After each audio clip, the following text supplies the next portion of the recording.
Sejam todos muito bem-vindos a mais uma aula do nosso curso Estudos de Umbanda. Hoje, introduzindo um módulo novo. Hoje nós vamos falar sobre as crenças da Umbanda. Hoje nós vamos conversar um pouquinho sobre aquilo que a Umbanda acredita. Até aqui, é claro, falamos de orixá, falamos de linhas de trabalho, então muita coisa meio que a gente já comentou. Porém, eu quero sistematizar isso, ter oportunidade de conversar especificamente sobre tópicos que a religião acredita, e tirar dúvidas de vocês, né, que já estão ou pretendem participar da religião, sobre esses tópicos. A primeira crença, né, o primeiro tópico que eu destaquei aqui é a crença em espírito. Lembrando que tudo isso que eu vou conversar com vocês, eu vou disponibilizar junto com a apostila dessa aula. Então, assim que eu postar a aula no grupo, eu vou colocar uma apostila também com a síntese dessas crenças. Então, bastante atenção e depois vocês podem fazer a leitura, tá bom? Obviamente, fica claro que a Umbanda é uma religião que acredita em espíritos. Tanto que a gente já conversou sobre os mentores espirituais. Falamos, vez ou outra, também de obsessores. Então, o que são espíritos? A Umbanda ela acredita que por trás da matéria existe todo um mundo espiritual. Porque quando a gente pensa em espírito, a gente fica meio perdido no que seria esse espírito, né? O espírito é uma coisa que fica vagando? Não. O espírito, ele é um ser que habita a dimensão espiritual. Então, a grosso modo, existe a matéria, existe o mundo espiritual. E esses dois universos, eles se comunicam, tá? Tanto que você é um espírito habitando um corpo terreno. Ou seja, você habita tanto o plano espiritual quanto o plano material enquanto encarnado. Porque mesmo na matéria, você ainda continua sendo espírito. Você não é matéria. Seu corpo morre, seu espírito segue adiante. Então, isso é só um exemplo para mostrar para vocês o quanto a vida ela existe para além da matéria. A matéria é um estado de vibração, mas existem outros estados que são outras frequências, que é o mundo espiritual. Então, num primeiro momento, existem duas coisas: matéria e mundo espiritual. Tudo o que existe na matéria existe simultaneamente na forma espiritual. Então, por exemplo, você está aí na sua casa agora. Por exemplo, você está na cozinha, você está na sala, você está no quarto. Olha onde você está agora. Isso tudo que você está vendo é matéria. As paredes, os móveis, tudo que está aí é matéria. Mas existe uma contraparte desse ambiente no astral. Ou você acha que o obsessor está na matéria? Quando a gente vê um obsessor em casa, por exemplo, você acha que o obsessor está na matéria? Não. Ele está na parte espiritual da sua casa. Ou seja, existe a casa aqui, mas existe a frequência da casa. As casas, elas também têm uma parte perispiritual. Nós chamamos isso de luz astral, mundo espiritual. As casas têm memória. É por isso que o médium vidente, quando ele entra numa casa, por exemplo, ele pode ver uma coisa que aconteceu ali há muito tempo atrás. Por quê? Porque coisas muito intensas, por exemplo, um assassinato, uma morte, um estupro, uma violência, marcam a energia do lugar. E aí uma pessoa que tem uma vidência bate o olho ali e vê. Por quê? Porque aquilo ficou registrado no espírito da casa, na parte espiritual da casa. A parte, por exemplo, você está aí com seu maridão, com a sua esposa, com seu namorado, com seus filhos. Você teve uma discussão. A discussão, ela aconteceu aqui, no mundo da matéria. Mas as energias da discussão, elas também pelearam no mundo espiritual. É por isso que, às vezes, por exemplo, você brigou com alguém, aí saiu de casa para esfriar a cabeça. Aí você está bem, você está tranquilo. Você volta para o lugar da briga, a raiva volta de novo. Por quê? Porque aquelas energias de brigas ficaram naquele lugar. Por isso que a gente faz defumação, por isso que a gente faz limpezas espirituais. Por quê? Para limpar o físico e o astral. Pra você ter uma ideia, tem uma lei espiritual que nós chamamos de lei da correspondência, que diz que tudo que está em cima é como tudo que está embaixo. Casa suja, casa bagunçada, é sinal de que o espiritual da casa também está sujo, porque ele replica. Então, às vezes, você limpa a casa toda, passa 2 minutos, a casa volta a ficar suja de novo. É sinal de que você precisa limpar o duplo astral da casa. E o contrário também é verdadeiro. Uma casa suja, uma casa bagunçada, gera um astral sujo e bagunçado. Você não fica mais nervoso quando a casa está suja, bagunçada? As coisas não dão mais errado? Então, isso eu quero mostrar nesse primeiro momento, que existe uma dimensão de energia, uma dimensão espiritual. E essa dimensão é onde os espíritos estão. Então, não são só os espíritos que vagam e estão ali. As plantas têm vida, os animais têm vida, têm alma. As casas, as coisas têm alma.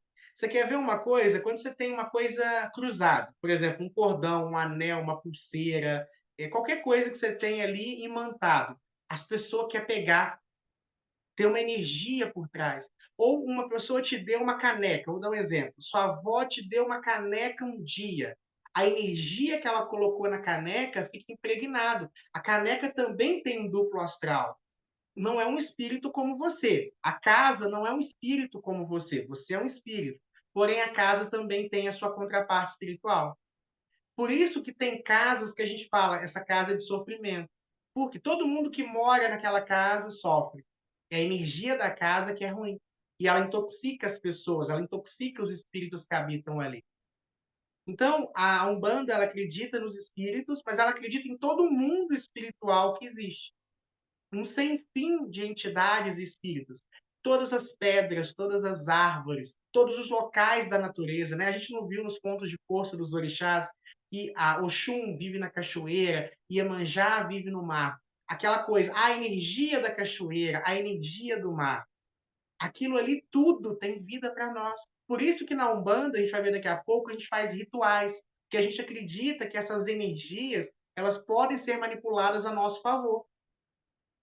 Então, tudo o que existe, pessoas, locais, tem energia. Tudo tem energia. Relacionamentos têm energia. Quando você está namorando alguém, existe um campo energético que une vocês dois. Existe o próprio namoro em si, ele é uma entidade. Tanto que quando a gente faz um adoçamento, o que a gente está fazendo? Nutrindo esse campo energético que existe. Tudo, absolutamente tudo que existe, é, tem vida, diferente da nossa. Um pensamento que você pensa, ele tem vida no mundo espiritual. Por exemplo, essa garrafa aqui. Essa garrafa hoje ela está na matéria, mas antes dela se materializar, alguém pensou nessa garrafa. Ela existiu no mundo das energias, no mundo mais elevado e se densificou e materializou. Não é o que acontece com o espírito quando ele reencarna? É um espírito que densifica e encarna no corpo físico. A garrafa é uma ideia que se materializou. É por isso que é muito comum nós darmos coisas para as entidades. Não faz sentido se a gente parar para pensar por que a minha mulambo gosta de um anel que eu dou para ela. Por que a minha cigana gosta de um cordão? Por que o seu Zé ele gosta do chapéu e do terno dele? Por que o preto velho tem o cachimbinho dele? Se ele é um espírito e ele não tem um corpo, ele usa o meu, por que a gente dá coisas para as entidades? Qual que é o sentido disso? Porque quando eu pego essa canequinha aqui e falo assim, essa caneca aqui é para o meu vovô, para o meu preto velho, a contraparte espiritual dela é acessado pela entidade. É por isso que se você dá, por exemplo, uma joia para a entidade, você não pode ir com ela na rua. Por quê? Porque você é um ser vivo. As plantas, por exemplo, você foi lá, pegou a plantinha, pegou a energia dela. Amanhã ela repõe a energia de novo. Os objetos, eles têm uma contraparte só. Então, por exemplo, eu peguei essa canequinha aqui e dei para o preto velho tomar café. Depois, eu pego essa caneca e começo a usar ela no meu dia a dia. Aquela que você deu para o preto velho lá, ela desintegra. Por isso que as entidades não gostam que as pessoas fiquem utilizando as coisas dela fora do processo ritualístico, porque você desfaz a parte espiritual que ela tinha. Quando eu consagro um baralho, quando eu consagro um cristal, quando eu consagro um elemento físico e conecto ele com a espiritualidade, ele só pode ser utilizado naquele contexto. Por quê? Porque a parte etérica. Então, quando você pega uma joia, um anel e oferece para a Maria Padilha tem lá no mundo espiritual, se ela quiser plasmar aquele anel, ela plasma. Agora, se você pega esse anel e usa para outra coisa, o dela se desfaz. Tudo o que existe aqui existe no plano espiritual, a nível energético. Tá? Então, os espíritos que nós acreditamos nada mais é do que essa parte etérica, essa parte espiritual que está em tudo. Então, tudo tem um espírito, tudo tem uma alma. Por isso que a gente não pode entrar na casa dos outros sem pedir licença. Por isso que a gente não pode pegar as coisas que é do outro. Por exemplo, fulano não usa essa roupa, eu vou lá e vou pegar ela. Não, essa roupa está ligada ao dono dela. Você fica para mim e fala assim, Gilberto, vai lá em casa e pega para mim tal coisa que está em cima da mesa. Eu tenho uma obrigação de pedir licença ao entrar na tua casa, porque a casa tem vida e a casa ela pode se sentir invadida. Por isso que pegar as coisas dos outros, além de ser errado, gera karma. Por isso que não devolver as coisas dos outros gera karma, porque aquilo ali é daquela pessoa, está ligado à energia dela. Tudo está conectado, tudo é energia. Quando a gente passar a entender que o universo é uma grande coisa energética e entender como a energia funciona, a gente entende como é que a vida funciona. Tudo é energia. Quando a gente fala de espíritos, o que é o espírito? Energia. É uma frequência. A gente fala assim, o espírito é luz. O espírito é frequência. Luz, energia, tudo isso é frequência. Então, quando eu começo a entender que, por exemplo, prosperidade é frequência, amor é frequência, saúde é frequência, paz é frequência, eu começo a entender que, na verdade, assim, se eu não vibrar na frequência do amor, o amor não vem. Se eu não vibrar na frequência da prosperidade, ela não vem. E aí, a gente falou de coisas boas. A doença, a traição, as brigas, a dificuldade também são frequências que eu atraio com o meu comportamento, com as minhas atitudes. Então, espíritos para nós da Umbanda, a gente pensa logo em desencarnados, e está certo, mas existem um sem fim de outras coisas que são espirituais. Formas de pensar, um trabalho, por exemplo, você faz uma magia. Magia tem alma. Existem magias, por exemplo, que podem assumir forma espiritual, forma física. Então, às vezes alguém fez uma magia para você. Eu lembro de uma vez de uma moça que me procurou, ela falou, Gilberto, eu tive um sonho alguém batia na minha porta, quando eu abri a porta, era um homem com cabeça de cavalo, todo deformado, todo esquisito, e falando assim, fulana me mandou para cá. O trabalho que tinha sido feito pela fulana plasmou-se no mundo espiritual como um espírito. E veio, não era um espírito humano, era o trabalho que assumiu aquela forma. Uma magia que você faz ganha vida no mundo espiritual. Pensamentos ganham vida no mundo espiritual. Por isso que a gente tem que tomar muito cuidado com aquilo que a gente pensa. Aquilo que a gente pensa, aquilo que a gente fala, tudo ganha vida. E aí a gente começa a pensar quantas coisas ruins a gente não fala no dia a dia. Não vai dar certo, minha vida é terrível, minha vida é uma desgraça, tudo dá errado, tudo tá ruim. Não, Bobo, eu nasci para sofrer. Bobo, tudo que eu faço dá errado. Não vou nem sonhar, para quê?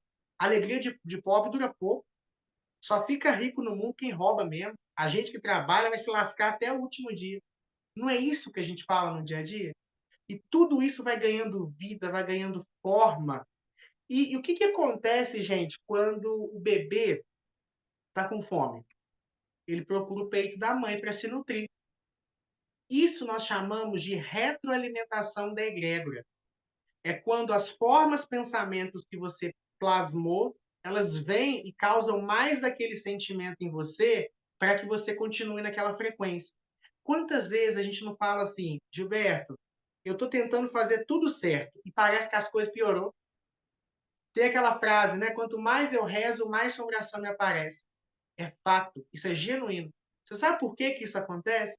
Porque as formas desequilibradas que você convivia no seu dia a dia, elas querem manter você no estado de frequência que você estava. Porque se você muda de frequência, elas morrem. Se os seus encostos, se os seus obsessores, se as suas formas pensamentos perdem você, eles perdem a fonte de nutrição. Então, sim, toda vez que você tentar evoluir, vai ter uma resistência. E é hora de você insistir. É por isso que, às vezes, gente, é muito difícil mudar de pensamento. Gente pessimista, gente negativa, é muito difícil começar a ter fé nas coisas, começar a ter positividade, porque a frequência que se instaura em cima dela é uma frequência pesada.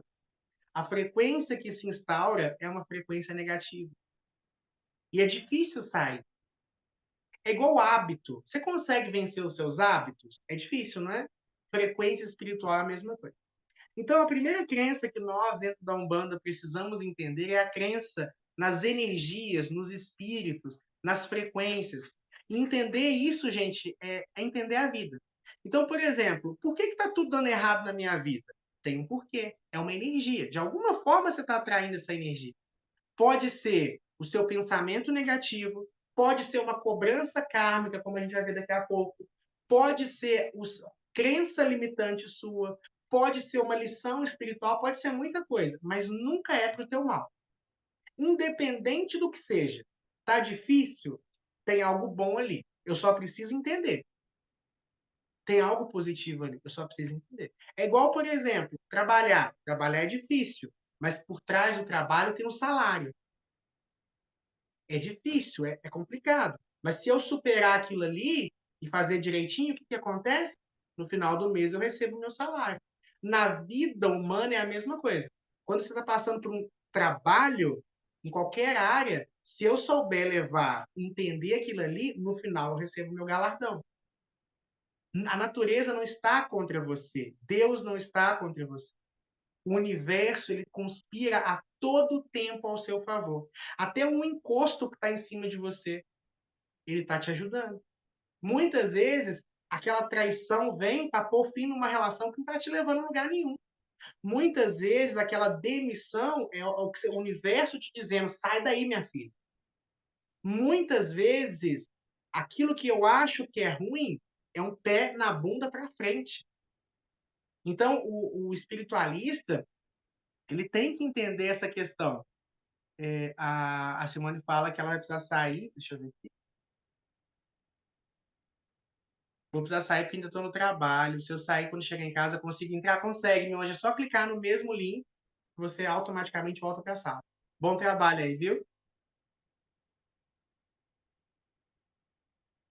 Então, então pessoal, a primeira crença então da Umbanda é a crença nos espíritos, é a crença no mundo espiritual, nas energias. Tudo tem energia.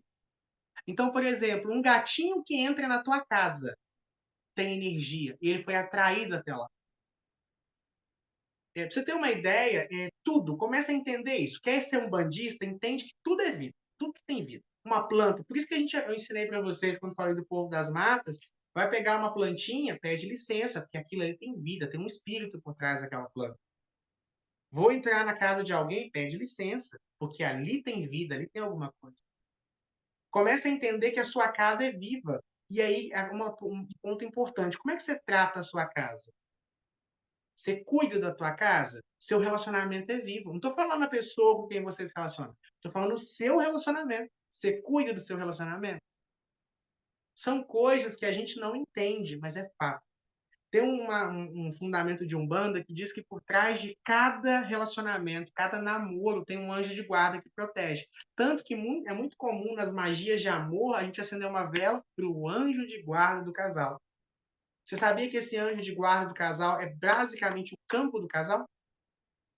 Toda vez que você está envolvido, está namorando alguém, existe uma entidade espiritual que se forma a partir dali, que é o anjo de guarda, que tem a função de proteger o casal. E aí a gente vai fazer uma magia para um adoçamento, para harmonizar o relacionamento, a gente fortalece o casal. É a mesma coisa, quando eu acendo uma vela para o meu anjo de guarda, eu estou me fortalecendo. Geralmente, quando a pessoa está doente, está desanimada, está cansada, a gente fala o quê? Seu anjo de guarda está fraco. Quem está fraco? A sua conexão com o universo, com o sagrado. O anjo de guarda é um fundamento da Umbanda, que é basicamente a sua conexão com Deus.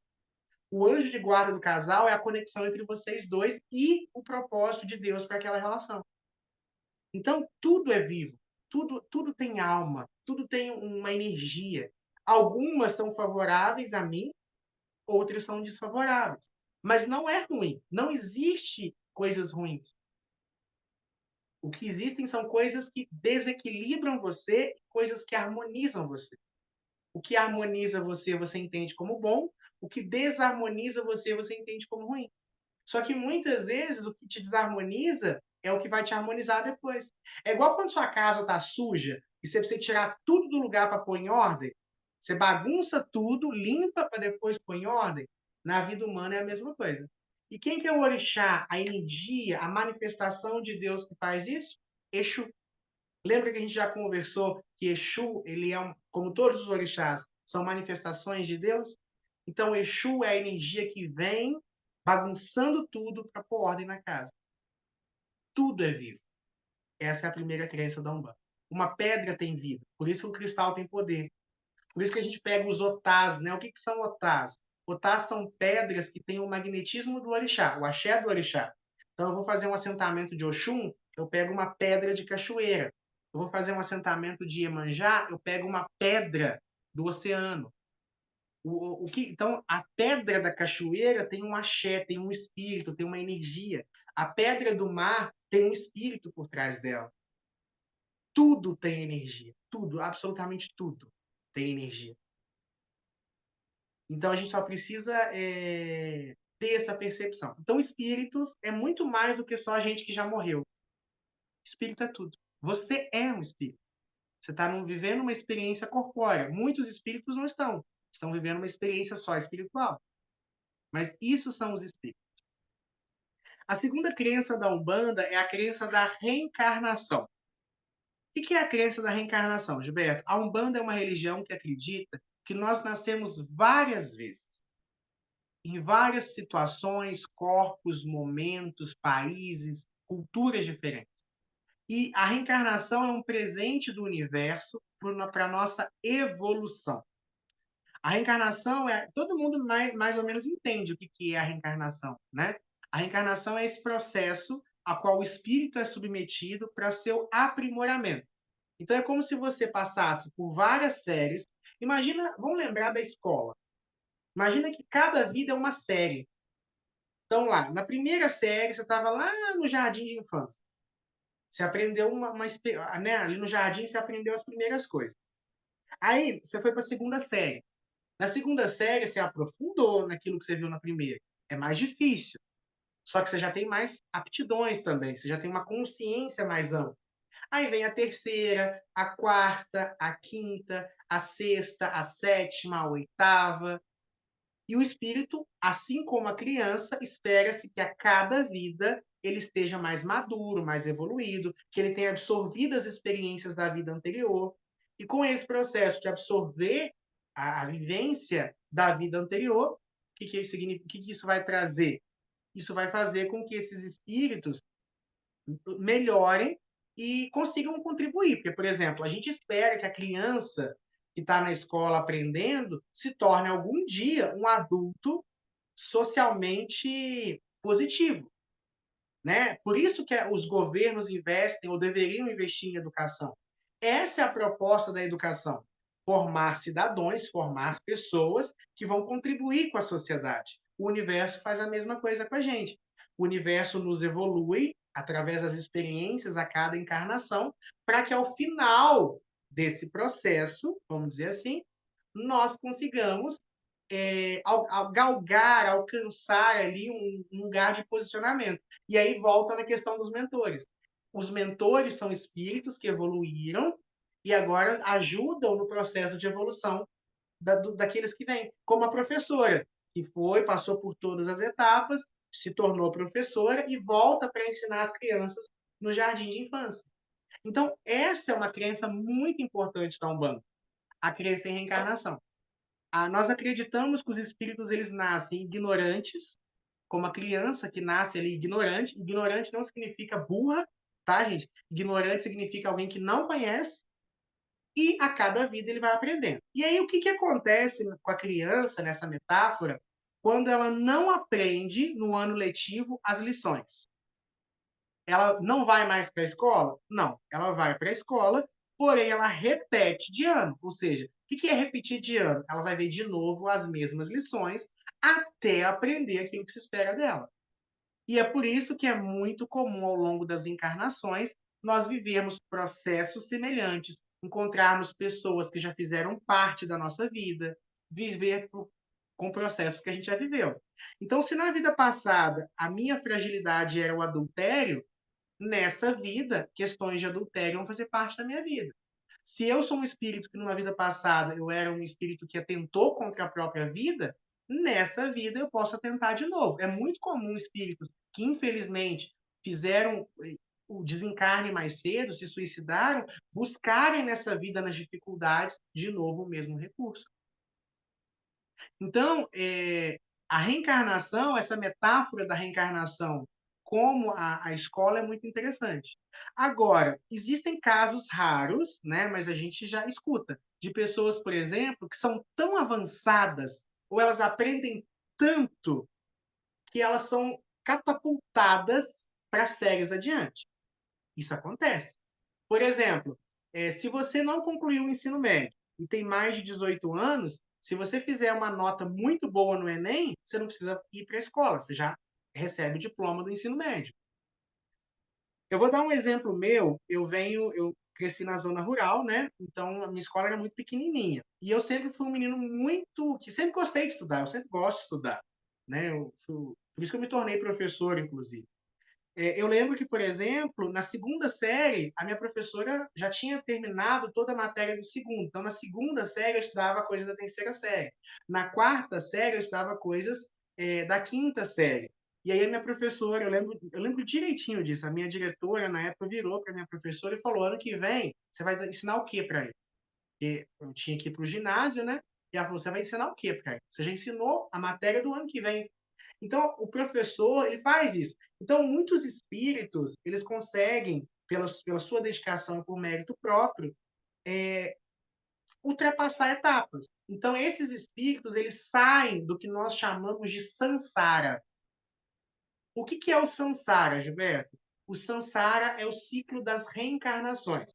Esse termo samsara, ele é um termo oriental. Como a Umbanda é uma religião universalista, nós acabamos pegando de várias tradições, conceitos, tá? Mas a ideia é, esse ciclo de reencarnação que a gente conversou, ele não é para sempre. Em algum momento, quando o espírito já não precisa mais, ele deixa de vir. É igual, por exemplo, quando você terminou o ensino médio, a partir do momento que você já concluiu toda a grade, já aprendeu tudo o que deveria aprender no ensino médio, você não volta mais para ele. Você vai para onde? Para a faculdade, para o curso técnico, para o mercado de trabalho. É o que acontece com o espírito. Quando nós alcançamos determinado grau evolutivo, nós não precisamos mais reencarnar. O que a gente faz? A gente vai para outros mundos, a gente vai vira mentor. Então, assim, tirando raras exceções de avatares que vêm com uma missão, então um Jesus Cristo da vida, que não precisava mais reencarnar, mas vem para cumprir uma missão, o espírito, quando ele rompe com a reencarnação, ele não precisa mais dela. Então, ele vai, não que ele não vai continuar aprendendo, é igual, por exemplo, você terminou o ensino médio, você parou de aprender? Não, você está aprendendo agora no curso comigo. Só vai mudar a forma de aprender. Mas enquanto o espírito ainda não aprender as lições que ele precisa aprender, ele continua no ciclo da reencarnação. E aí nós acreditamos nos processos reencarnatórios, nas sucessivas vidas que nós temos. E aí essas sucessivas vidas, como eu falei, não aprendi a lição, nessa vida eu volto para aprender. E aí é onde situações parecidas de vidas passadas voltam nessa. Ao mesmo tempo que as reencarnações, elas ajudam ou desenvolvem laços espirituais. Então, por exemplo, as pessoas que você ama ou que têm um forte impacto na tua vida, muito provavelmente não é a primeira vez que você vê essas pessoas. Sabia disso? Seu pai, sua mãe, seu irmão, aquele amor do passado, seus filhos, seu inimigo, geralmente são pessoas que já estiveram em algum momento do passado na tua vida. E pelos laços da vida, vocês se aproximam de novo. Isso é reencarnação. Isso é reencarnatório. O conceito de reencarnação ele é antigo, tá? Ele existe há mais de 5.000 anos. Ele vai entrar na Umbanda de duas vertentes, tanto, né, através dos africanos que vieram para cá, escravizados, que vai trazer a noção deles de vida espiritual, quanto também pela influência do kardecismo dentro da Umbanda. Então, nós acreditamos na reencarnação. A reencarnação, então, inclusive os nossos mentores estão muitas vezes ligados a nós por esses mesmos laços reencarnatórios. Então, nada impede o seu preto velho, o seu caboclo, o seu Exu, o seu malandro, de estar na tua vida por algum laço do passado. Ele pode ter sido um pai numa vida passada. Ele pode ter sido um algoz numa vida passada.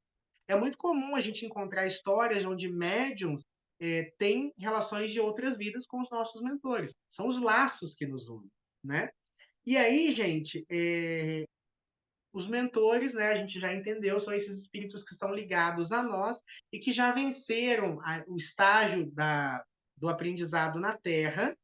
Muitos já não têm mais a necessidade de reencarnar, alguns podem reencarnar através de um processo missionário, mas a maioria dos mentores que vocês vão encontrar já superaram, não precisam mais, e vão ajudar a nós que estamos ainda na escola da vida, e eles vão aprender nesse processo.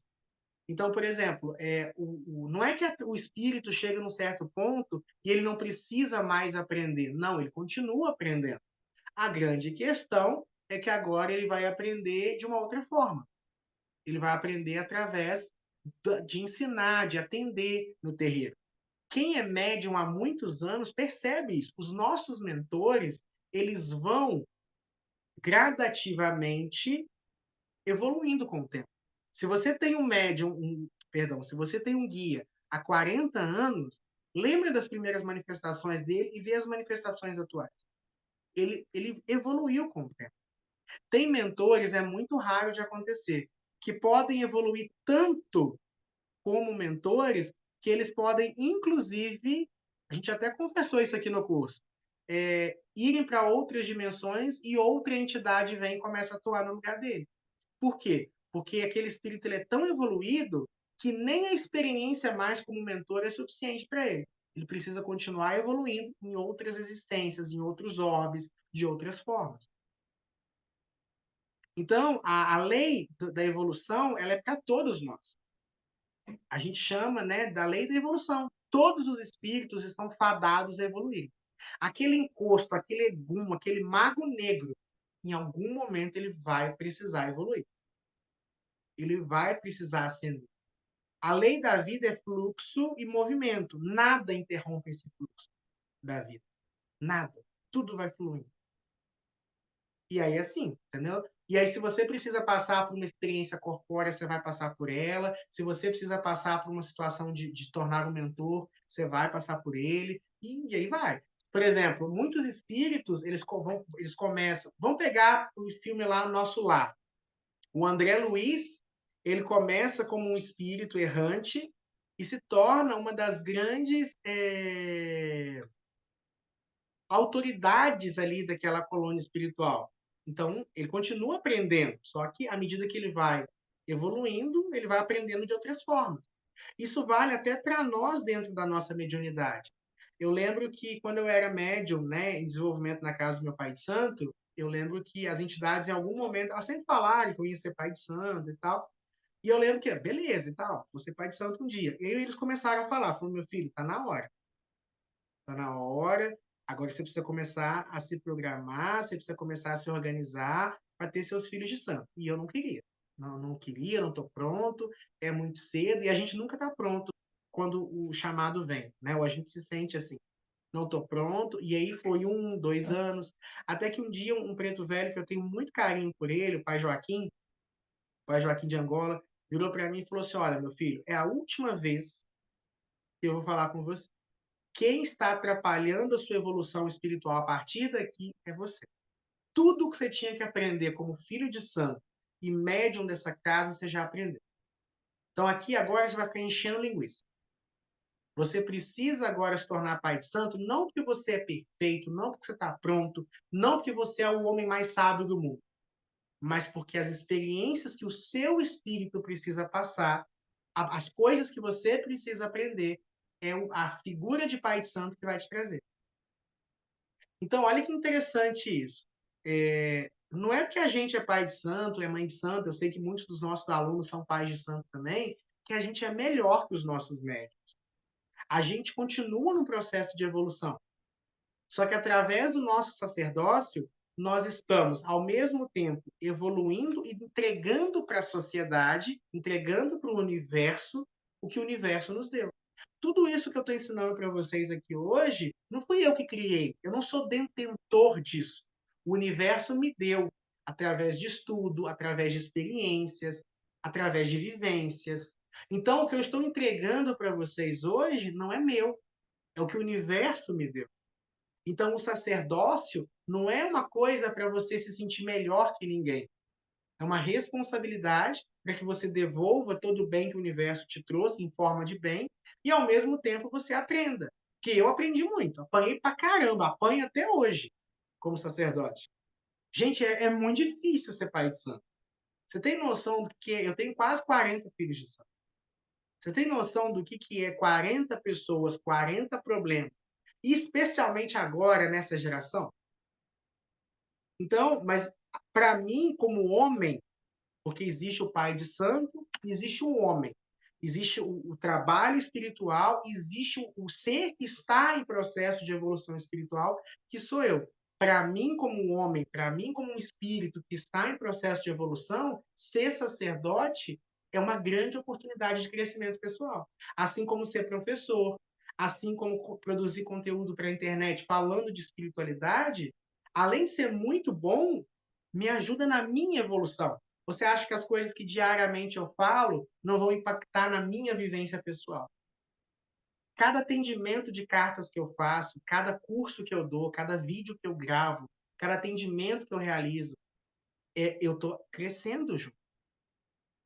Então, essa é a lei da evolução, que nenhum de nós vai escapar.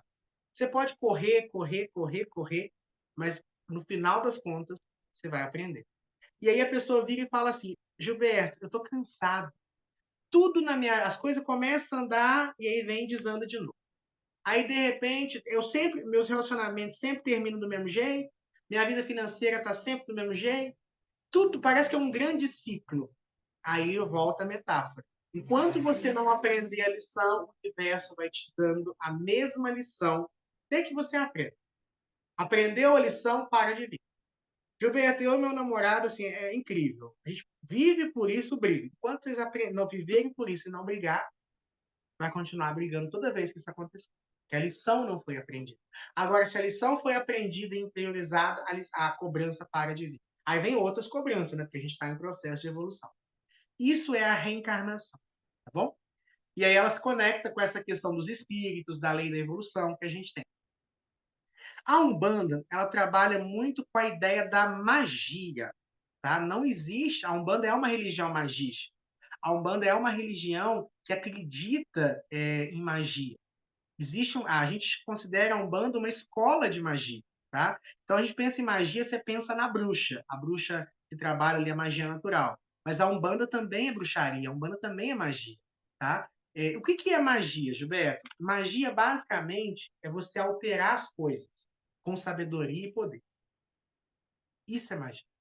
Então, a pessoa está doente, a Umbanda pode te ajudar a passar pelo seu processo de doença.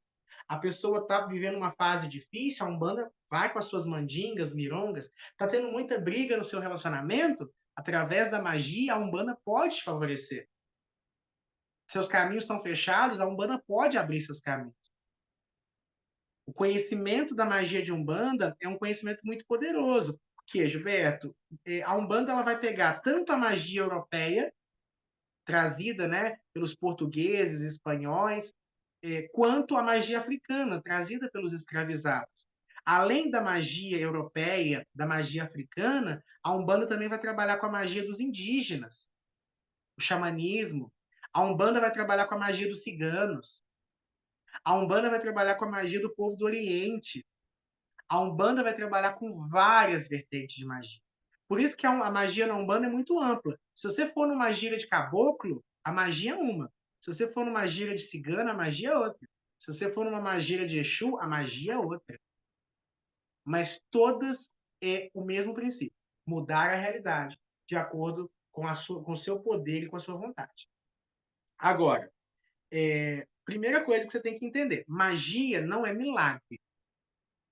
Magia não é uma coisa que você tira de trás da orelha. Magia não é tirar o coelho da cartola. Ninguém tira um coelho da cartola se o coelho já não tivesse sido posto dentro da cartola. A magia ela funciona por leis espirituais. E o grande macete não é você ir contra a natureza. Tem muita gente que tem essa visão cristã que acha, demoniza a magia, que é assim. Se Deus quis assim, é porque tem que ser assim. A bruxa, ela vai contra os desígnios de Deus. Ela muda as coisas. Palavras como mudança, transformação, alquimia, que é o que a magia é, incomodam as pessoas. Sabe por quê? Porque nós somos adestrados. O ser humano, ele vive num monte de caixinha. Quando você nasce, te dão um nome, te dão uma religião, te dão uma língua, te dão uma ética e uma moral cultural, porque você tem uma ética. Um viking, quando na época dos vikings, tinha outra ética. Um romano tinha outra ética. Um indígena tinha outra ética. Tinha outra cultura. Muita coisa que nós fazemos hoje e para nós ok, era um grande erro no passado. E muita coisa que era natural no passado é um grande erro. Vou dar um exemplo para vocês. Muitas pessoas, né, acham que as sexualidades amplas, a homossexualidade, a bissexualidade, a transexualidade, ela é algo negativo. Ela é uma coisa promíscua, ela é uma coisa errada. Para os padrões culturais que nós temos, ela é errada. Na nossa época, na caixinha que nos deram, ela é errada. Volta para a Roma Antiga para você ver. Vai para os povos nativos aqui nas Américas para você ver antes de Colombo chegar aqui. Era normal. Então é importante você entender que muito do que nós achamos que é certo ou errado, e muita coisa que a gente acha que é assim, no fundo é só uma prisão que a gente tem. E essa prisão chama religião, essa prisão chama política, essa prisão chama cultura, essa prisão chama sistema. Sua família, por exemplo, como é que ela acolhe a sua espiritualidade? Só porque você vai de contra um sistema instituído ali. A nossa família é católica, a nossa família é crente. Aí você vem com a sua umbanda. Você é aplaudido? Não, por quê? Porque você ousou sair da caixinha. Então, essas pessoas, né, que têm essa visão limitada da vida, vivem nessas caixinhas, elas acham que a magia é ir contra a natureza. É um ledo engano.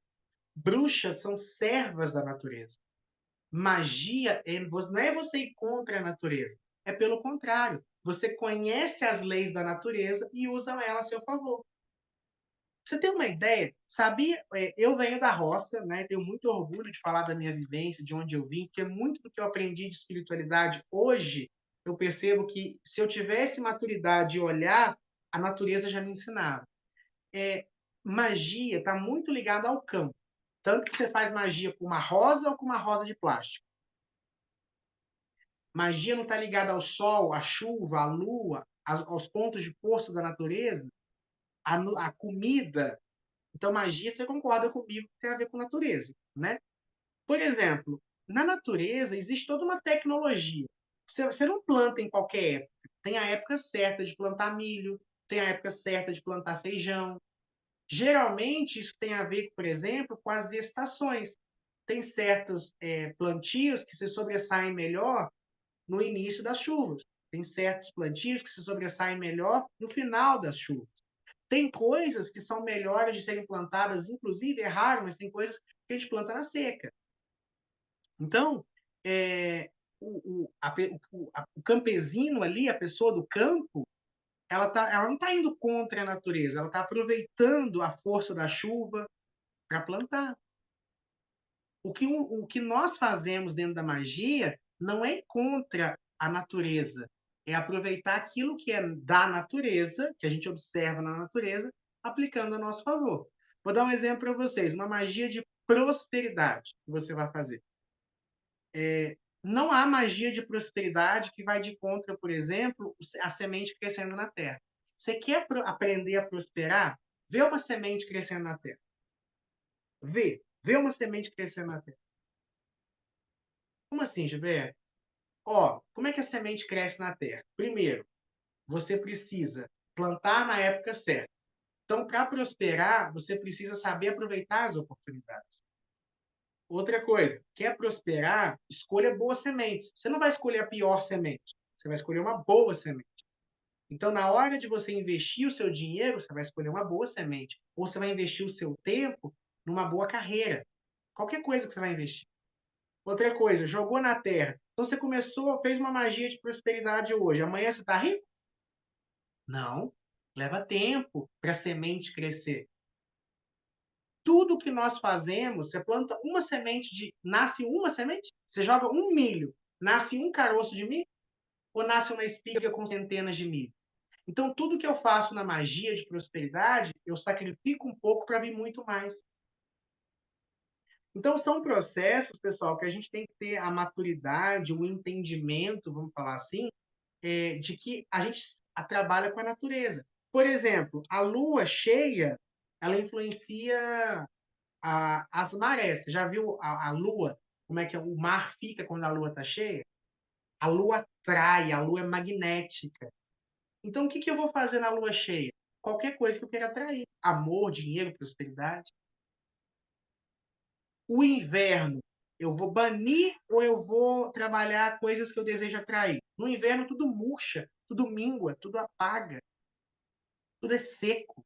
Então, no inverno é a hora de banir o mal, de banir as coisas ruins, de encerrar coisas na minha vida. Para na primavera, o quê? Fazer magias para crescer.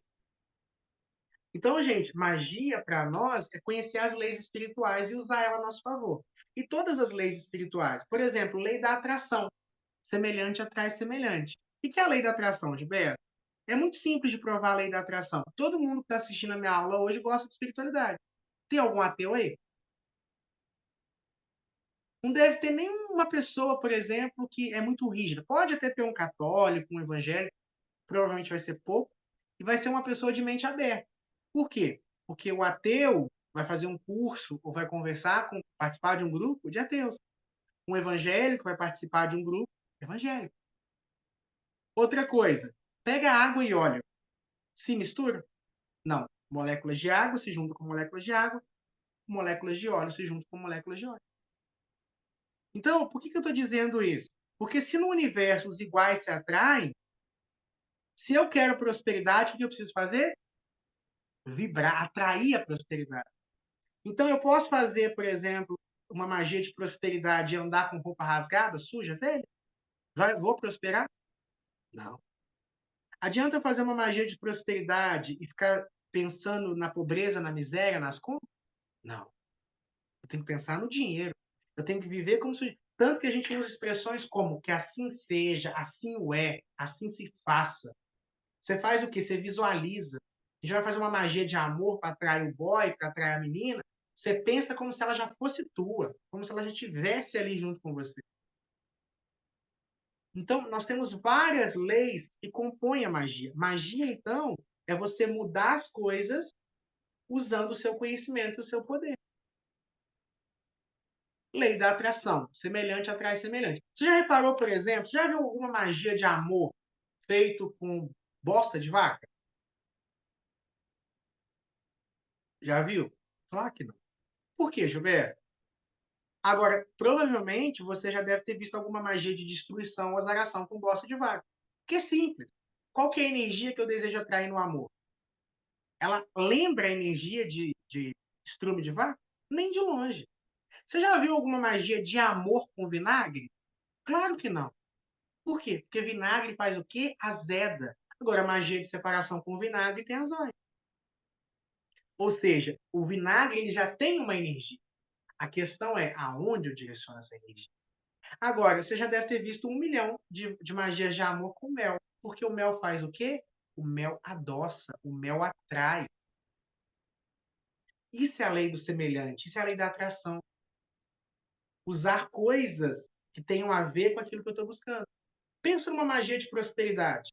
Moedas, coisas amarelas, rosas amarelas, louro, que é amarelo, calêndula, que também lembra Oxum, que é a deusa do amor, o orixá do amor. Consegue entender? Que lembra o ouro, que lembra o sol. Hoje em dia existe a luz, é artificial. Mas você concorda comigo que o trabalho e a prosperidade estão ligados ao sol? Que geralmente as pessoas saem para trabalhar, para produzir? a luz do sol, e até, por exemplo, trabalhando agora, são quase, deve ser 11 horas da noite, mas o sol está aqui, como? Na lâmpada artificial que está aqui me iluminando. A luz está ligada à prosperidade. Você já viu fazer uma magia de prosperidade com uma vela preta? Pode até fazer, porque o pessoal da magia do caos gosta, né, dessas coisas. Mas, de modo geral, a gente trabalha com leis, lei da atração. Outra lei que faz parte da magia, lei de troca e movimentação. O que é a lei de troca e movimentação? Lei de troca e movimentação é muito simples. Tudo na vida tem um preço. Tudo na vida tem um custo. Nada vem de graça. É a lei de Exu. Exu te dá, mas Exu quer alguma coisa em troca. Não pode vir de graça. Ah, Gilberto, mas eu acho que tudo aquilo que a gente recebeu de graça, a gente dá de graça. O que você recebeu de graça? Se até a sabedoria que você tem, você teve que experienciar muita coisa para ter. A lei de troca e movimentação, ela é muito usual da magia. E é onde muita gente não sabe fazer magia, porque acha que tudo é merecimento. Não. Porque você passa a ter merecimento a partir do momento, por exemplo, que você arca com o sacrifício daquilo. Por exemplo, todo mundo merece comer um lanche agora. Todo mundo pode comer um lanche agora. Mas quem vai comer o lanche? Quem pagar pelo lanche, fazer o pedido aí no iFood, né? Ou pedir o lanche ali, entregar, e aí pagar, porque não vai vir de graça, você vai ser merecedor. Então, vontade de ter alguma coisa, igualdade entre as pessoas, não é merecimento. Você passa a ter merecimento quando você faz o esforço para aquilo. Merece ter quem paga por aquilo. Por exemplo, pensa num trabalho. Todo mundo merece um trabalho que ganhe 10 mil reais por mês. Agora, você concorda comigo que a pessoa que estudou, que ralou, que fez uma faculdade, que sabe que vai somar muito mais do que eu naquela empresa, merece os 10 mil mais do que eu, porque ela pagou o preço. Isso é troca e movimentação. Você concorda comigo? Todo mundo merece um amor pleno e maravilhoso, mas que aquela pessoa que cuida da relação, que briga, mas se acerta e busca se melhorar, que abre mão, que não trai, porque, gente, desejo pelo próximo todo mundo tem. Não trair uma relação, por mais que a gente louve isso, é um sacrifício. E você concorda comigo que aquele que deixa de trair, que aquele que busca se melhorar, que aquele que cuida da relação merece ter uma relação muito melhor do que aquele que mente, trai, engana e não cuida da relação? Então todo mundo merece uma relação feliz. Mas aquele que paga o preço não vai genuinamente merecer. E aí na magia é a mesma coisa. Troca e movimentação. Você quer, você faz. Exu, então, não te dá nada sem troca. Nada. Por quê? Você dá valor? O que cai na sua mão de mão beijada, você dá valor? Dá nada. Agora, você paga 5 mil no celular. Você põe capa nele, você põe uma película, você fica ali com todo o cuidado para ele não cair. Te dá um celular de graça para você ver se você vai cuidar dele. Troca e movimentação é isso. Na magia, como é que a gente vê a lei de troca e movimentação? Muito simples. Nas oferendas, nos rituais, nas entregas. Então, por exemplo, você pega um vinho para dar para sua pombagira, você não está gastando, você está gastando o seu dinheiro. Mas se você quer a bênção dela, você vai pagar. Por exemplo, se você bebe uísque, por que você vai dar cachaça para o seu Exu? Porque então, que, assim, o seu Exu, o seu caboclo, as suas entidades, o espiritual vai te devolver da mesma forma que você dá. É claro que, por exemplo, você não tem que se endividar para comprar coisa para guia. Você não tem que se abrir mão de você para nada do espiritual. Agora, tem muita gente que é assim, tem dinheiro para tudo. Tem dinheiro para bebida, tem dinheiro para coisa errada, tem dinheiro para dar a entender. Mas tem uma miséria de comprar uma vela para a entidade. Sua vida espiritual nunca vai para frente. Nunca vai para frente. Você não se entrega. Então, quanto mais você entrega, mais você recebe. Isso é um princípio na magia. Lembra da parábola de Jesus e a viúva lá, que deu um dracma? Vocês lembram da história dessa? Gente, eu sei que assim é muito tempo que a gente não tem contato, né, com Bíblia e tal, a maioria de nós. Mas lembra daquela história que Jesus estava ali numa reunião, e todo mundo começou a fazer ali uma doação, e uma viúva deu uma moedinha. E Jesus disse que aquela mulher tinha dado tudo o que tinha, que grande era o galardão dela. Porque todo mundo doou o que sobrava dele. Ela doou tudo o que tinha. O que significa isso? A entrega dela. Então o universo vai devolver a entrega que ela deu, o sacrifício dela. Então na magia é isso. Se você acender uma vela amarela para trazer prosperidade para sua vida, o dinheiro vai fluir. Se você acender uma vela e do lado acender um incenso de louro, você concorda comigo que a energia que você acumulou ali no seu ritual é um pouco maior? Então vai vir mais. Se você pega uma vela amarela, coloca um cristal de citrino, acende um incenso de louro, vai vir mais. Se você coloca 7 velas amarelas, 8, né, que é o número de prosperidade, e junto coloca ali flores e invoca o Xum, você concorda comigo que você doou mais energia, doou mais o seu tempo, gerou mais energia? Você vai vir mais. É por isso que simpatia, rituais pequenos são bons.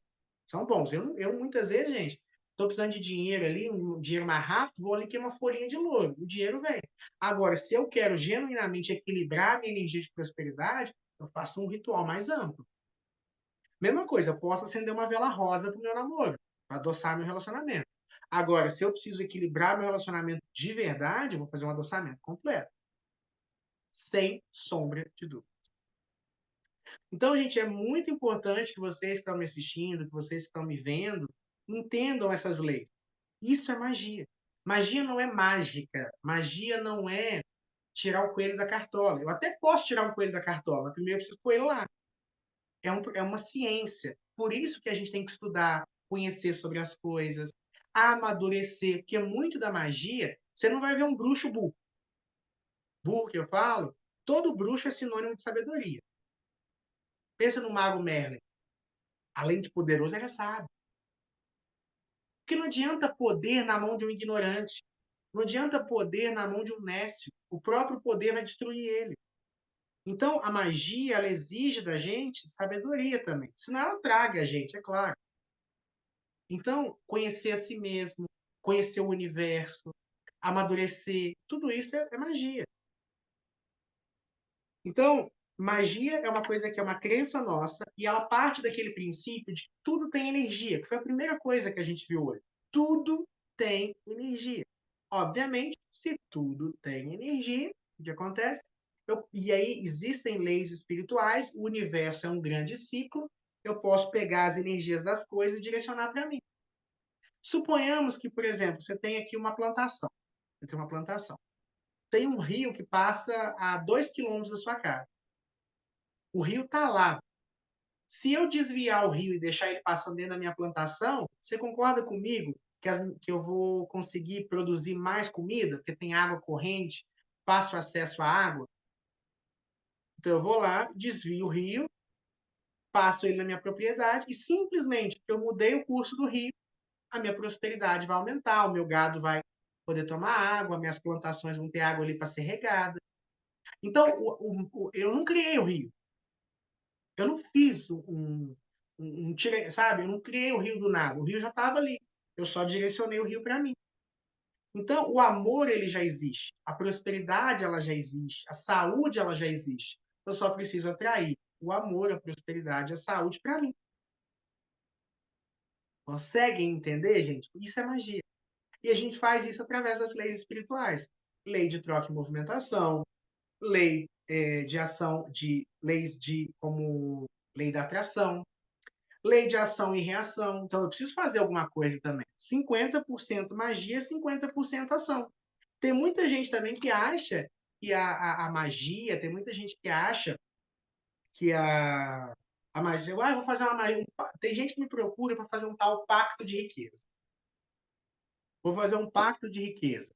Aí eu penso o seguinte, tá? Qual que é o seu talento? Que eu vou ensinar uma coisa aqui para você. Existe pacto de riqueza, Gilberto? Existe. Só que assim, o pacto de riqueza ele exige da parte da gente um talento.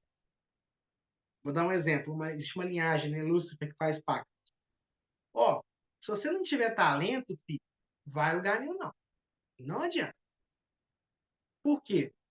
Porque o dinheiro vai cair na sua conta. Você acha que a sua alma, que já está cheia de imposto, toda endividada, você acha que ela vale 1 milhão, 2 milhões, 10 milhões? A gente deve um obsessor que não dá sossego para a gente. Você acha mesmo que são coisas que Hollywood, os filmes, o nosso ego diz? Então a gente tem que entender que não é tão simples. Você pode fazer uma magia de prosperidade, mas vai entregar currículo, vai trabalhar. Tem gente que fala assim, teve uma moça que me procurou um tempo atrás, queria fazer uma magia de prosperidade. Ela trabalha numa loja, abri o jogo de cartas para ela, né? Falei, olha, nessa loja em particular não tem como prosperar não. Assim, quando muito, dá para fazer um movimentozinho para a loja e isso vai impactar na sua prosperidade, mas não tem energia de prosperidade na loja.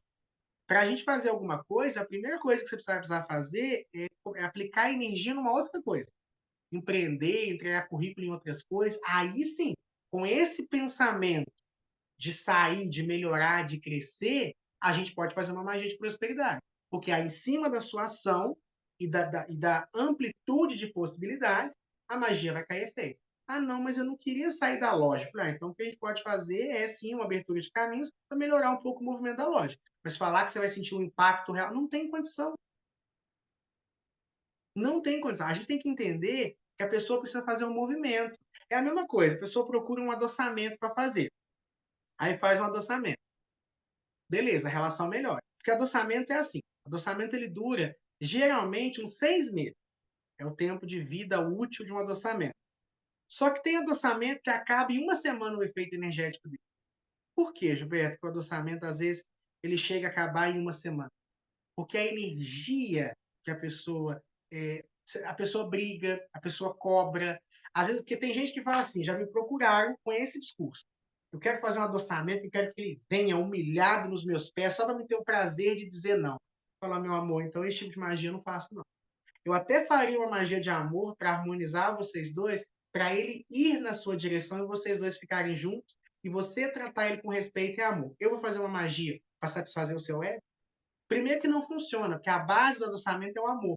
E você não tem amor por ele, é ego que você está sentindo. Você quer pisar nele. Eu não me proponho a fazer um trabalho desse. A Umbanda não faria um trabalho desse. Mas aí tem gente, né, que vai fazer um adoçamento, aí fica brigando, fica infernizando o outro. A energia de briga vai desconstruindo no mundo espiritual, vai destruindo no mundo espiritual essa, como é que eu posso falar? Essa energia por trás. Então é muito importante que vocês tenham essa compreensão de que a magia, né, que os processos magísticos, que os processos espirituais, eles não vêm do nada, eles têm um fundamento. Essa questão do merecimento, eu acho que eu já deixei claro com vocês, isso é muito relativo. É claro que, assim, você tem que ter um mérito para aquilo ali. Se você, igual eu falei, você quer fazer um pacto de riqueza, você tem um talento, você vai se dedicar para conquistar aquilo ali, porque todo mundo fala que a Anitta tem pacto, né? Ela tá aí conquistando o mundo. Véi, essa mulher trabalha igual um sei o quê, corre atrás, faz coisa. Eu não tenho o ânimo que a Anitta tem. Pô, que danado de pacto é esse que a mulher tem que trabalhar igual não sei o quê? Consegue entender? Ela pode até ter, porque, né? Mas assim, você concorda que ela merece também pelo esforço que ela está fazendo, independente se a gente gosta ou não das músicas dela? Eu gostava muito dela na antiga geração. Confesso que essas músicas novas dela não me são muito atrativas. Eu sou muito fã dela, mas não escuto. Sou honesto. Mas não nego o quanto que essa mulher trabalha. Então, a gente tem que entender que essa coisa de merecimento é isso. Por exemplo, a pessoa vira para mim e fala assim, muita gente, tá? Seu Zé é ótimo para isso. Eu estou fazendo um concurso na prefeitura, vou fazer um concurso no estado, me ajuda a passar? Seu Zé falou, olha, eu te ajudo, mas você tem que estudar. Porque isso não é muito fácil. Você é meu colega, você é meu amigo, né? O Zé fala desse jeito. Eu te passo lá sem merecer? Não, te ajudo, abro o seu caminho, favoreço o seu emocional para não te atrapalhar naquele dia, mas você vai pegar e vai debruçar em cima dos livros. Isso é merecimento. Muitas vezes o tal do merecimento é simplesmente você agindo na direção dos seus objetivos. Aí a magia tem efeito. Aí o espiritual pode agir. Outra coisa interessante, sabia que muitas vezes você merece, mas só não recebe porque você não pede? Você já parou para pensar por que que as religiões, né, e a Umbanda é uma religião que fala muito, usa a tal da oração? Se Deus é onisciente, sabe de tudo e me ama, se, por exemplo, a entidade está ali do meu lado, conhece meu destino, conhece meu caminho, então eu não preciso pedir para ela. Isso é um ledo engano. Espírito de luz não se intromete na tua vida. Ele respeita o teu livre-arbítrio. Então, se você não está pedindo, se você quer agir de outra forma, ele vai respeitar aquilo ali. Por isso que a gente tem que entender que às vezes você tem merecimento, mas será que você está pedindo? É igual, vou dar um exemplo para você. Às vezes você trabalha numa empresa e você merece um aumento. Você merece, o seu chefe sabe que você merece um aumento. Mas você foi lá e conversou com ele e pediu um aumento? Você merece um aumento, mas você se movimentou para ter o um aumento? A magia, muitas vezes, o que ela faz não é nem mudar o seu destino, é te dar aquilo que é seu. Por quê? Porque no momento que eu fiz a magia, eu estou dizendo para o universo, eu quero aqui. Tanto que a gente trabalha muito afirmações em magia. Então é muito interessante a gente entender que a magia é uma crença da Umbanda e ela funciona assim. Então lá, a gente aprendeu sobre os orixás até aqui, aprendemos sobre as energias. Então, se eu entendo que Oxum é a deusa do amor, da autoestima, do bem-estar, do ouro, eu posso pegar essa energia e trazê-la para perto de mim. Quando eu louvo Oxum, quando eu faço uma oferenda para Oxum, eu estou trazendo para a minha vida a energia de Oxum. Se eu sei que Xangô é o orixá da justiça e eu estou vivendo uma demanda judicial, por exemplo, se eu vou lá e faço um trabalho para Xangô, no fundo o que está acontecendo é o seguinte, eu estou trazendo a energia de Xangô para minha vida. Ou direcionando a energia de Xangô lá por fora. Então, basicamente, é a metáfora do rio. Magia é pegar um rio que já existe e o rio ele já tem uma consequência natural dele quando ele flui e pegar isso e trazer para o meu lado. Só isso. Às vezes eu tenho que ter o esforço de desviar o rio, que é o esforço de fazer a magia, que é o esforço de me movimentar. Mas se eu fizer isso, o resto é natural. Então, magia não é sobrenatural. Magia é a coisa mais natural do mundo. Por isso que estudar o jeito como o mundo funciona é uma obrigação de todos nós. A Umbanda ela acredita também numa coisinha, né, chamado karma e, por consequência, o Dharma. Karma entenda como Exu, Dharma entenda como Oxalá. Lembra que a gente já teve uma aula falando dessas duas energias e como elas se manifestam no mundo? O karma, ele é o fogo, ele é a transformação. Toda ação gera karma. Essa semana teve uma pergunta num grupo de alunos meus se fazer magia gera karma. Faz. Fazer magia gera karma. Ser grosso e ignorante na rua gera karma. Trair o namorado gera karma. Mentir gera karma. Molengar no trabalho gera karma. Desejar a mulher do próximo gera karma. Tudo gera karma. Por exemplo, trabalhar demais gera karma com o seu corpo. Beber demais gera karma. Tá aí as doenças, né? Um exemplo claro disso. Eu gerei um karma com o meu corpo quando eu excedi de alguma forma e veio a doença. Então, tudo, viver gera karma. A gente só tem que desmistificar essa ideia de que karma é um negócio ruim. Karma é a consequência, é a lei da ação e reação. Então, assim, a grande questão é, o karma que eu estou gerando, ele é bom ou ruim? Porque tem isso também. Tem karma bom. Toda vez que você faz o bem, toda vez que você é carinhoso, toda vez que você perdoa, toda vez que você vibra alto, toda vez que você faz alguma coisa de positivo, você gera um karma positivo. Chico Xavier fala, né, que todo bem que você faz advoga para você em todo o universo. O que significa isso? Hoje você ajuda alguém, ninguém viu, mas em algum momento, aquele bem que você fez vai aliviar um sofrimento que você merece. Ou alguém vai te fazer o mesmo bem. Então é por isso que a Umbanda ela trabalha muito na coisa da caridade. Muito na coisa da caridade. Que é uma coisa que tem se perdido muito. Muito, tem se perdido demais isso no mundo de hoje. Essa coisa de você. As pessoas hoje em dia não tem mais a coisa de fazer o bem. Umbanda é fazer o bem. Umbanda não é para ganhar dinheiro. Umbanda não é para você ter um monte de adeptos ali, sabe, seguidores. Umbanda não é para você se sentir o bruxo mais poderoso do mundo. Umbanda é para você amadurecer e crescer como pessoa e fazer do mundo um lugar melhor. Umbanda é lugar para você queimar karma. Muito dos médiums são seres endividados, né? A gente vai falar sobre mediunidade no futuro, mas existe a mediunidade prova. A maioria de nós precisamos trabalhar a mediunidade não porque somos alecrins dourados evoluídos, porque a gente precisa consertar o mundo, né? As bagunças, vamos dizer assim, que a gente deixou nas vidas passadas. Então, a gente tem que entender isso. Todo bem que você faça, gente, não quer ser um bandista, faz caridade. A gente aqui na nossa escola, por exemplo, no nosso terreiro, a gente começou já as campanhas de Natal. Todos os anos, esse é o 10º ano da nossa campanha de Natal. Foi um projeto que eu desenvolvi na época, eu ainda era filho de santo, não tinha o meu terreiro ainda, né? É o 10º ano dessa campanha, a gente vai entregar mais de 500 brinquedos. Cestas básicas o ano inteiro, campanhas de Cosme e Damião, aquela coisa de dar docinho para criança. É caridade. Agora, caridade nem sempre vai envolver dinheiro. Quando você, por exemplo, para e escuta a reclamação da sua mãe e dá um afeto para ela, você está sendo gentil, está sendo caridoso. Quando você, por exemplo, para de reclamar um cadinho e ajuda o seu vizinho a carregar uma sacola, ou ajuda, ou perdoa o seu amigo, sim, perdoar também é um gesto de caridade. Você está sendo caridoso. Nós, umbandistas, precisamos fazer da caridade uma constante na nossa vida. Isso gera karma positivo.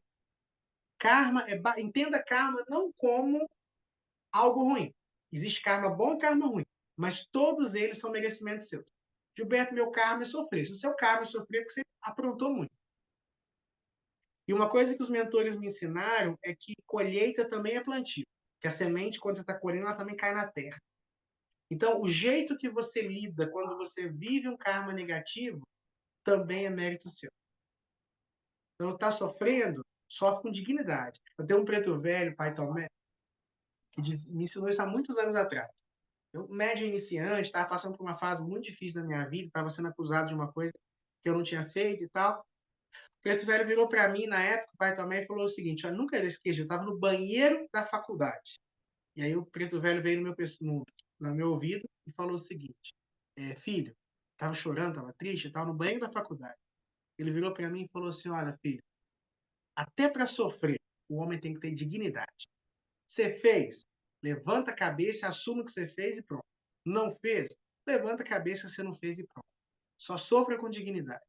Porque você pode estar sendo acusado injustamente, mas dependendo da. Você qual é a palavra que ele usou? Ele quis dizer algo no sentido assim: você está certo, mas dependendo de como você agir, você deixa de estar certo e está errado. Imagina o seguinte: você tem uma relação, ou sua mãe, seu pai, seu irmão, qualquer relação que você tem. A pessoa está sendo injusta com você, está brigando com você, está te infernizando, te enchendo a porra do saco. Só que você está certo. Só que dependendo do jeito que você reage, que você faz, você se torna errado. Aí você foi merecedor daquilo que você viveu. Quantas vezes numa relação, por exemplo, uma pessoa começa e as duas no final terminam errado? A ponto de que no final tu fica elas por elas. Você gritou, eu gritei. Se ofendeu, eu ofendi. A gente às vezes começa como certo e termina como errado. Depende só de como a gente reage. Então, tudo que você faz gera um karma, gera uma reação. Isso é karma. Não é ruim nem bom. Karma a gente vive e aceita sorrindo e faz o nosso melhor. Lembra da lição da escola? É o karma. O que eu fiz? Perdi R$ 5, Gilberto. Estava no meu bolso, caiu. Em algum momento você lesou alguém em R$ 5. Gilberto, não tem base. Passei por isso e isso. Em algum momento, Gilberto, mas eu não lembro de ter feito. Você pode ter esquecido, né? Quem dá o tapa esquece, quem leva não. Ou pode ser algo de outras vidas. Nós já conversamos sobre a reencarnação hoje. Independente de qualquer coisa, vou viver com dignidade e vou fazer boas escolhas agora. Tem gente que fala assim: ai meu Deus, estou desesperado, gastei 5 mil no meu cartão e ganhei salário mínimo. Não desespera, não. É na hora de gastar os 5 que você não gastou. É o karma. Isso é karma. E existe o Dharma, que é a mão. O karma é a mão esquerda. O Dharma, ele é o fluxo. O Dharma é aquilo que você foi acumulando de bom ao longo da vida. O karma, ele é a reação. O Dharma, ele é aquilo que você foi acumulando. O Dharma é o propósito. O Dharma são as suas forças. Então, se nas vidas passadas, por exemplo, você se tornou um espírito pacífico, nesta vida você traz essa passividade com você. Se na vida passada, por exemplo, você fez muita coisa boa, as coisas boas que você fez advogam ao seu favor nessa vida. E você tem uma vida mais tranquila. Porque, sim, tem muita gente, todo mundo na matéria, na carne, vai passar por altos e baixos. Mas você concorda que tem gente que nasce na África, vivendo uma situação de guerra social, e gente que nasce, por exemplo, numa família mais tranquila? Não estou dizendo que a pessoa que nasce numa família mais tranquila é melhor, não é isso. Mas essa pessoa tem uma proposta de vida diferente, muitas vezes alcançada por mérito dela. Quantas pessoas nascem numa família disfuncional e quantas nascem numa família acolhedora? A gente já viu de reencarnação, mas o que define pessoas que passam por tanta provação e pessoas que passam por menos provação? Porque provação todo mundo vai passar, mas algumas são mais intensas. Isso é o Dharma. Dharma são seus talentos. Por que tem gente que nasce com talento para música? Sou doido para aprender a tocar violão e nada até hoje. Gente que nasce com talento para matemática. Isso é o Dharma. Dharma são as nossas missões. Tem gente que tem missão de ser pai de santo, tem gente que tem missão de morar fora do país, tem gente que tem uma missão diplomática, tem gente que tem. Dharma, então, são as aptidões, as forças, as alavancas que o universo te dá. O Dharma é tudo de bom que você vai acumulando. Inclusive, o Dharma pode ser acumulado numa vida. Por exemplo, você teve muitas escolhas boas ao longo da vida. Eu atendo muitas pessoas no tarô que eu vejo muito claramente isso. Eu atendo, às vezes, mulheres, assim, ali nos seus 50, 60 anos, que ao longo de uma vida inteira fizeram boas escolhas. E hoje tem uma aposentadoria tranquila, tem uma vida tranquila, tem uma boa saúde. Tem muito. Eu tenho gente que eu atendo, gente, que assim, de verdade, a vida dela tá boa, tá melhor caminha. Mas eu sei reconhecer que foram méritos que essa pessoa tomou a vida inteira. Então é muito importante a gente entender o karma não como algo ruim, como a reação da. O universo ele é vivo e você interage com esse universo. Então o universo ele te devolve. Entenda o karma como um espelho. Se você é agressivo, o universo te devolve agressividade. Se você, por exemplo, chuta uma bola na parede com força, ela volta com força para você. Agora, se você acaricia o universo te acaricia de volta. Se você é gentil com o universo é gentil de volta com você. Isso é karma. O karma é um grande espelho. Um espelho, assim, até evoluído. Porque se você fizer carinho no espelho, o espelho não faz carinho de volta em você. Mas se você fizer um carinho nesse espelho cósmico, ele faz. Se você é tolerante, o universo é tolerante com você. Por que vocês acham que Jesus ensinou a gente, e Jesus, dentro da Umbanda, é sim um expoente, é sim um espírito que a gente respeita, porque ele é o grande educador da humanidade? Jesus é o espírito mais evoluído que passou por essa terra nessa era recente. Jesus é o grande professor. A função, a missão do Cristo é educar, é educacionar. Então, Jesus, o que você acha que ele fala? Perdoa 70 vezes 7. Porque quando você perdoa, você está dizendo para o universo que você também é digno de perdão. Lembra que lá da passagem? Não julgueis para não sejais julgado. Com a mesma medida que julgas, serás julgado. Quando você não perdoa alguém pelo erro que essa pessoa comete com você, aos olhos do universo, aos olhos de Deus, os seus pecados também não são perdoados. Se você, por exemplo, acoberta os seus amigos nas coisas erradas e sai julgando todo mundo na primeira oportunidade, você é um hipócrita e o universo vai te tratar como um hipócrita. Consciência em cada momento da sua existência, pessoal. O que é consciência, Gilberto? Pense. Fulano tá traindo Beltrano, bem feito para ela. Ou, nossa, fulano é um desgraçado, um vagabundo, tá traindo a mulher dele. Dois julgamentos que você fez. Aí o seu amigo do lado, ou você, trai o seu parceiro, trai a sua parceira, ou, por exemplo, seu amigo te conta de uma traição, você morre de rir junto com ele. Isso é sinal de um espiritualista? Então age assim com todo mundo. Não é só com quem te interessa. Não é só com os seus. Jesus também dizia: se você ama só quem te ama, que vantagem você tem? O espiritualista deve amar até seus inimigos. E isso tudo são crenças que nós, umbandistas, temos. E a última crença que eu trouxe aqui para a gente hoje é a crença na pluralidade dos mundos habitados, que também é uma crença que a gente herda do Espiritismo, mas que também faz parte das tradições ancestrais africanas. Nós acreditamos, nós já falamos que existe um mundo espiritual. Agora eu vou finalizar a nossa aula de hoje dizendo que existem muitos mundos espirituais. Lembra de Jesus lá com o bom ladrão? Na casa de meu pai há muitas moradas. O que significa isso? Existem muitos céus, existem muitas colônias espirituais. Nós já falamos ao longo do curso sobre os encantados, seres que vêm de outras dimensões da vida. Nós falamos hoje, na aula de hoje, que alguns mentores alcançam um grau evolutivo tão alto que já não estão mais limitados a esse mundo e vão estagiar em outros mundos.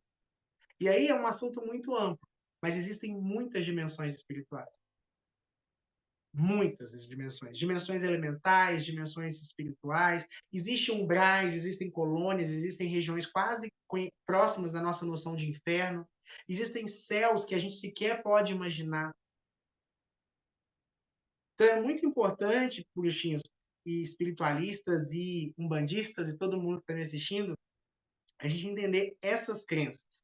Semana que vem a gente vai voltar com mais algumas crenças, tá? Mas essas aqui são as principais que eu quis trazer nessa primeira aula.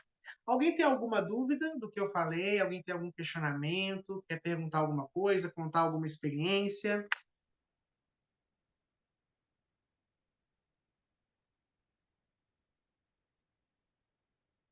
Essas crenças, pessoal, elas são enraizadas na nossa religião. Não tem como a gente ser um bandista e não entendê-las de certa forma. E todas elas se conectam. Um guia espiritual, quando ele trata você, ele sabe de tudo isso. Então, por exemplo, um guia, quando ele te trata, ele sabe das suas vidas passadas. Ele conhece a sua espiritualidade. Ele conhece a sua energia. Ele sabe qual magia vai poder trazer boas frequências que estão atreladas ao seu Dharma, à sua missão de vida. Ele sabe o que é o seu karma, o que você precisa viver. Então, nem sempre o guia vai te dar exatamente o que você espera. Porque às vezes o que você espera vai na contramão do seu Dharma, o que você espera impede você de vivenciar o seu karma, que é algo que você gerou para você. Então, o guia espiritual ele tem todo esse discernimento. O sacerdote, ele precisa conhecer tudo isso aqui. Isso que eu falei com vocês aí nessa última hora é basicamente assim, um resumo. Tudo isso aqui vocês precisam interiorizar. Conhecer sobre reencarnação com mais profundidade, conhecer sobre magia em profundidade, o mundo dos espíritos, as leis, ação e reação, troca e movimentação, lei da atração, a pluralidade dos mundos habitados, Dharma e Karma, as energias que nos circundam. Tudo isso, gente, são coisas que vocês precisam entender, que faz parte do dia a dia. E mesmo para você que não é um bandista, mas que conhece espiritualidade, quer se desenvolver espiritualmente falando, são coisas que fazem parte de qualquer prática espiritual. Não tem como fugir disso. São coisas assim que a gente precisa entender. Porque tem muita gente que acha que é só acender uma vela. Tem muita gente que acha que é só conversar com o guia. Tem muita gente que acha, eu quero entrar para um bando, eu quero incorporar e vou acender vela. Isso não é nada. De verdade. Isso não é nada. Muitas vezes essas velas, esses guias e tudo isso é só o seu ego sendo projetado, é só o seu ego sendo materializado. Umbanda é um caminho espiritual. E percebam que eu falei caminho. Umbanda não é um lugar de chegar. Umbanda é um processo. Eu estou aí há quase 10 anos, né? Na magia eu estou há mais de 10, mas há quase 10 anos trilhando por esse caminho da Umbanda, e eu ainda estou aprendendo. Eu ainda estou me desenvolvendo, aprendendo como médium e aprendendo como ser humano. Eu sempre gosto de diferenciar essas duas pessoas, porque a gente tende a achar que o pai de santo, o espiritualista, ele é uma pessoa resolvida, acabada. Não, ninguém é acabado, nem você. Você acha que você é alguma coisa, você não é nada. Você está se descobrindo ainda. Eu sei que dói falar isso, mas você não é nada. Você não sabe quem você é. Você está se descobrindo. Você está se lapidando. Você está se melhorando. Assim como eu. Eu não sou nada. Eu estou num processo. E a Umbanda me auxilia através dos seus mentores, dos seus fundamentos, das suas vivências, a encontrar esse processo. Então, existe duas pessoas. Existe o pai de santo, que está ali na frente, gerenciando, administrando, atuando, e existe o ser humano, que vivencia a experiência de ser pai de santo e acopla aquilo ali na minha própria evolução. Então, a gente tem que entender quem nós somos no final. A gente nasce pela. A gente não tem nome. A gente não tem um gênero, a gente não tem uma figura.